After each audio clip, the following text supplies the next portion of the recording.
Hello and welcome. I'm Bill Sherman, COO of Thought Leadership Leverage, and you're listening to Leveraging Thought Leadership. Today, we're going to focus on a topic that's a passion of mine, organizational thought leadership. That is, people who use thought leadership in their work to help their organization reach its goals. My guest today is Dan Hawthorne, Director of IO Psychology at Perrin. Dan has a PhD in organizational psychology, and he's an expert in personality, workplace assessment, and statistics, but he reached there by a little bit of a non-traditional route. He served in the Army. He worked in a factory floor for a period of time. He then went back to school, got a PhD, consulted with Fortune 500 companies, and is now working with Parent. So, Dan, why don't we start there? What is your role at Perrin, and what does Perrin do? It's a good question. Perrin is a social enterprise software company, and we use science to help people personalize things like career exploration, job matching, and then professional development. And to give you a really good idea, one of the products that we rolled out that's one of the bigger ones is the My Journey platform. And it uses like an intelligent matching system, things like behavioral desires assessment and a customized needs assessment. And then we personalize those recommendations for people based upon the life stage that they're at and the abilities they have. And then we work with state networks and really large workforce networks because those are places where their resources are usually disparate and disconnected. And we kind of help them connect them and help people find those resources a whole lot easier. So my role there is I'm the science end of it. A big part of my role is to make sure that we're using the best practice science in everything we do so that all of our assessments are validated and that we have good science backing everything up. Keep a good research agenda so we're able to answer some big questions. And then I collaborate with the product and marketing teams to basically implement my research results as well as like ideas I come up with how things we could take scientific pieces and use them differently in the system. And then the other part of my role, which is kind of what we're talking about today, is I actually have something in my roles and responsibilities that is to advance our thought leadership agenda. So, and if I understand this correctly, you've got people who will use your products who are looking and saying, what is the next step in my career, whether I'm a student or if I'm someone who's looking for a job or trying to transition. And then you have buyers for these products, which might be a state, a organization, et cetera. And so you have a little bit of a disconnect there between the person who's using the product and the person who's buying the product. Is that a fair summary there? Yeah. Yeah. Because we basically like one of the very first and very big ones we have, hence the reason I'm in Denver now, is My Colorado Journey, which is it's the entire state system. So if you are in this state and you are looking for a job, whether you're a high school student, college student, or just somebody who's out of work, like a lot of people are right now, you can go to that site and it will guide you through a system of finding out like kind of what your next steps are, like what job you might want and where you will find the training to get that job. Got it. Got it. So I want to go back to a question or to something that you said in terms of one of your roles is using thought leadership. So how is thought leadership defined at Perrin? How are you guys looking at it? Because there are many different definitions out there. How are you guys defining it? And then what are you trying to achieve through thought leadership? Primarily what we're trying to do is we're a very like, I said, the social enterprise software company. What that means is we're really looking to engage in important topics that help people. Hmm. We're a for-profit company, but we really want to help people more than anything. So we want to use our thought leadership to help people who to get answers that they're looking for. So I want to take my knowledge and put together pieces that people come away from going, I really know about that topic even more. And in most cases for me, it's going to be things like behavioral assessment, personal development, career planning, job focused things, how people can find and better their lives and better understand how those things work so that they feel more confident going to use them. So in general, our thought leadership is kind of based upon that whole idea of doing really good things for people who need that assistance and that knowledge.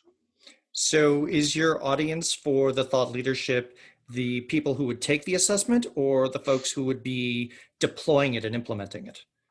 It's a little bit of both.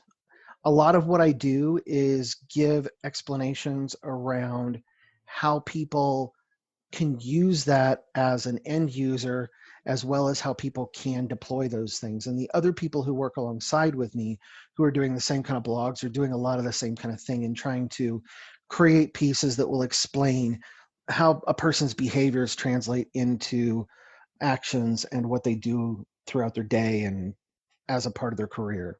Now, earlier on, I mentioned that you've got a background not only in workplace assessment, but personality, and you've talked about behavior here. Mhm. And I'm sure many of our listeners have experienced some sort of assessment online in terms of personality behavior, whether it's Mhm. something they saw on their Facebook feed or they took an assessment for work. What is it that you do, and what is it that you're trying to measure there? Yeah, there's a lot of different assessments out Yeah, online. exactly. So sort of like dial down so that Yeah. we're clear on what we're talking about here.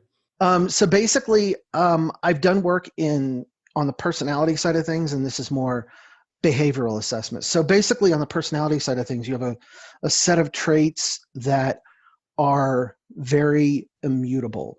They don't change very much. Hmm. So generally, if you've taken a personality assessment, you probably will take it multiple times in your life, and it'll almost always come out about the same. Perrin looks at behavioral assessment. So we're looking at more the things that you are more associated with how you act most days. So we can actually see change over time for people, which is very useful in things like professional development. If you're doing some kind of a coaching program, when you take the assessment in the beginning, that can be used to guide what things you might want to work on and what things you might want to change over the course of time. And then after you've done some kind of mentoring or coaching program, at the end of it, you can take the assessment again and you should see changes in the places you've been working on. Got it. If you are enjoying this episode of Leveraging Thought Leadership, please make sure to subscribe. If you'd like to help spread the word about the podcast, please leave a 5-star review and share it with your friends. We are available on Apple Podcast, Spotify, and all major platforms, as well as at leveragingthoughtleadership.com. So now that we've calibrated a little bit around what the offering is, let's Mhm. talk about some of the work that you've been doing with Perrin and the product team and the marketing team. So let's flash back to January of 2020. What Okay. did you think your world was going to be like in terms of thought leadership for 2020, right? Well, honestly, I was in the space of actually moving from New Jersey to Colorado, and there was a lot of things in my mind about thinking about what my next year was going to look like. And honestly, it was focused on supporting the platform that we had out there, as well as we've got another thing we're working on with Pathway. It's called Pathways, and it's to develop an algorithm that will allow a person to take the survey, put in their hard skills, give us their resume, and extract all of that information and use that to basically give somebody a guide to, okay, well, if you want to be a software developer, here are your steps to go from where you are right now to a software developer and then beyond. So a lot of what I was planning on writing about was that, and I do still plan to do some of that, but yeah, then the world changed. Right, right. So, how have you and the team adapted? What are you doing now to get your message out? What have you changed in terms of modalities or methods that you're using? One of the things that I've been putting together um, has been, and I started thinking about this about a month ago, and we've just released the first part of it. Is a perspective blog around a blog series around what the world looks like after we start going back to whatever normal is. So to give some ideas around, like, the very first one kind of talks about the next one that's actually going to be released. The first one's more of an intro into the topic, but the first one really talks about like the world of telecommuting. Hmm. Virtual work was not that big a deal. Like it was kind of picking up little bits and bits and bits before this, and it's exploded. So I'm looking at that as well as like the very next one that I started outlining yesterday was what the world of healthcare looks like in the future, and then what the world of tech work looks like. So really just taking and giving people some ideas of what the world looks like after we stop quarantining. Primarily because one of the big challenges with human psychology is human beings hate ambiguity. We start filling in pieces that we don't necessarily know the answer to with whatever information we can grab. And sometimes that's accurate information, sometimes it isn't accurate information. It's kind of why people see the Virgin Mary in a piece of toast, because we see a pattern and we start trying to figure out what the other parts of the pattern are. So right now, there's so much ambiguity that it's all the pieces of information are kind of scattered all over the place. So one of the things I've been trying to do is go out and find those pieces of information out of different blogs and papers, news articles, and pull them together into a cohesive place that starts to make sense for people so they have a better understanding of what their world will look like. And I want to build on that because I think this is something that's very important. So, in the world of thought leadership, one of the things that people who are looking for thought leadership is they want a vision of the future. They want to know what is coming and how can I prepare for it. But at the same time, that, like you said, requires a lot of reading, a lot of thinking, etc. And one of the things I think that you're good at and that I want to probe with you is that process of translating information.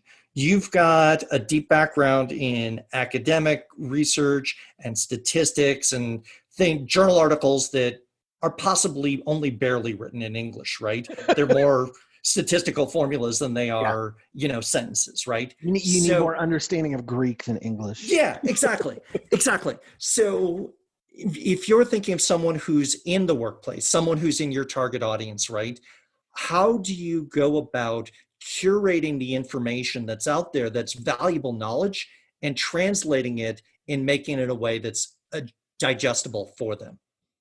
Really, it kind of there's part of it that goes back to, I mean, you mentioned in the beginning about that I came up from the army. I was not an officer. I was a soldier. I was just, I was driving a truck and doing nuclear, biological, chemical work. And then I worked in a factory. And then I started working and I worked on an assembly line in a factory. And I worked in other different manual labor jobs really for a large chunk of my life. So the people I have talked to across the broad spectrum of my life have been many different levels of people who might need to take in knowledge. So if I'm talking to somebody I know who is generally an academic, I'm going to use a different set of language. If I'm talking to somebody who's in a business role, I'm going to talk to them in a different set of language. And if I talk to somebody who's a layperson who's on an assembly line, I'm going to talk to them in a different way. And it's all meant to bring that understanding to them in a way that they get it. Because I also remember being that blue collar employee who I felt like I was pretty smart, but I didn't really have the right language to understand concepts that are written in Greek characters. Mm-hmm. So a lot of what I end up doing is picking up on who I'm talking to and then forming that into metaphors that will make sense to them using experiences that I think will be relatively close to something that they will understand and grasp.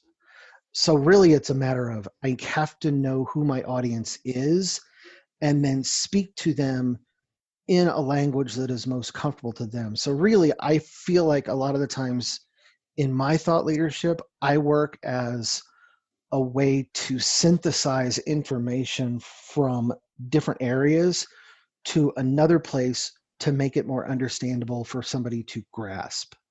So I like to take very difficult concepts and turn them into things that people can understand regardless of where they come from and what their knowledge base is. So then you go through and you've identified, hey, this is a piece of knowledge that is useful for this audience. Talk to me about how you're interfacing with your team and product and marketing Mhm. for getting the message out there then, right? So how are you getting that information to the person who needs it? A lot of what I do is I've got a couple of different people. Like I have people who do my editing for me. So if I write a blog or anything, I have people who take my blog and will tear it apart for content. And then we'll have somebody else who will tear it apart and make sure that it all sounds grammatically right. Because I also tried to go down an English major path, and that means I tend to like to write in very long sentences instead of, nice compact technical sentences. So consequently, I have those people to be able to take my writing and really keep my voice, but pare it down so that if I write something, I have some people that can look over it and tell me, okay, what you're saying right here, I don't get it. This doesn't make sense to me. Then I can reword it. So I try to even take what I think is the right thing to say and filter it through some other people to make sure whatever comes out the other end that other people are going to read on the web, or if I'm using a script for a webinar, that it still resonates and makes sense with those people. Got it. So, how do you and the team at Perrin celebrate success in terms of thought leadership? In terms of what are you tracking? There's KPIs and measurements, but what are your measures for success, and how are you celebrating them?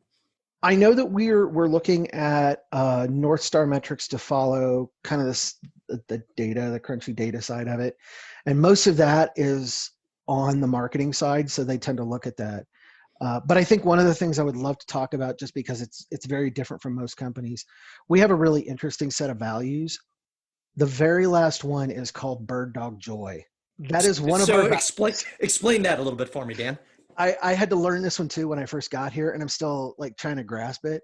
But basically, if you think about a bird dog, you know, a Hmm. hunter gets a bird, and the dog rushes out and grabs it and comes back and brings it back and drops it at the hunter's feet. And at that point, the dog is just thrilled. So for us, we embrace that by we make sure that we go out and we find the things that are really happy wins and we share them. So we make sure that we're deeply critical about everything we're doing, and I don't mean like to criticize, but I mean but to really look deeply at everything we're doing to make sure we're doing it right.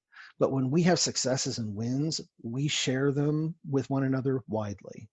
Wonderful, So wonderful. that's kind of my metrics is when I win something or when I get something published, I immediately go back and tell the team, and there's lots of cheers and celebrations. So, Dan, I think you're a great example of someone who's working in-house as the guru for your organization and using thought leadership to help your organization reach its goals. So, thank you very much for your time today. This has been wonderful. You're very welcome. I was happy to do it and had a great time. Thanks. Thank you. If you've enjoyed this episode, please join our LinkedIn group, Organizational Thought Leadership. It's a professional community where thought leadership practitioners talk shop about our field. So if you're someone who creates, curates, or deploys thought leadership for your organization, then please join the conversation in the Organizational Thought Leadership LinkedIn